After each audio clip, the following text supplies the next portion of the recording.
இது வில்லிவாக்கமா? ஆகாயத்தில் மிதக்கும் கண்ணாடி பாலம். வில்லிவாக்கம் ஏரியில் கட்டப்பட்டுள்ள கண்ணாடி பாலம் சென்னையின் புதிய அடையாளமாக விரைவில் மாற இருக்கிறது. சிங்கப்பூரை போலவே இந்த இடமே புதிய தோற்றத்தையும் பொலிவையும் பெற்றுள்ளது. சென்னையின் பிறந்த நாளை பலரும் கோலாகலமாக கொண்டாடி வருகின்றனர். இந்த பிரிட்டிஷ் காலத்து நகரத்திற்கு 385 வயதாகிறது. டச்சுக்காரர்கள் முதல் பிரிட்டிஷ்காரர்கள் வரை இந்த நகரம் பல ஆட்சியாளர்களை பார்த்திருக்கிறது.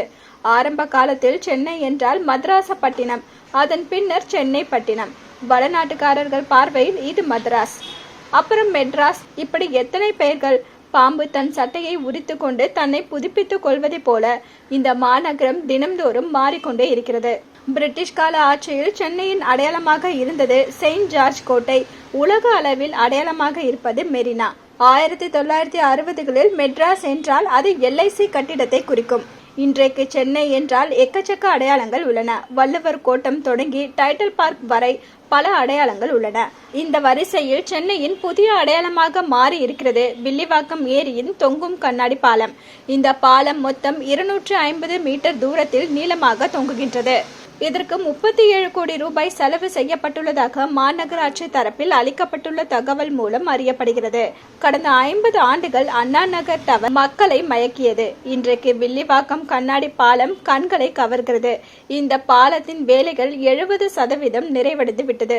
இன்னும் சில மாதங்களில் இது மக்களின் பயன்பாட்டிற்கு வரப்போகிறது. இந்த ஏரியானது மொத்தம் 36.34 ஏக்கர் பரப்பளவில் அமைந்துள்ளது. மாநகராட்சி சார்பில் மிக அழகாக தூர்வாரப்பட்டு பசுமையாக காட்சியளிக்கின்றது. இங்குள்ள நீர்நிலைகள் அனைத்தும் அவ்வளவு தூய்மையாக மாற்றப்பட்டுள்ளன. லண்டன் நகரத்தில் உள்ளதை போலவே ஏரியின் ஒரு கரையிலிருந்து மறுகரைக்கு அமைக்கப்பட்டுள்ள கண்ணாடி தொங்கு பாலத்தின் வழியே ஆகாய நடை போட்டு பொதுமக்கள் ரசிக்கலாம்.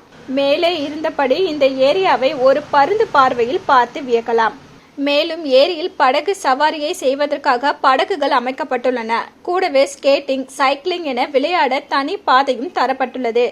ஏரியின் கரையில் சிறுவர்கள் கேம் விளையாடுவதற்காக ஒரு தனி கட்டிடம் கட்டி முடிக்கப்பட உள்ளது.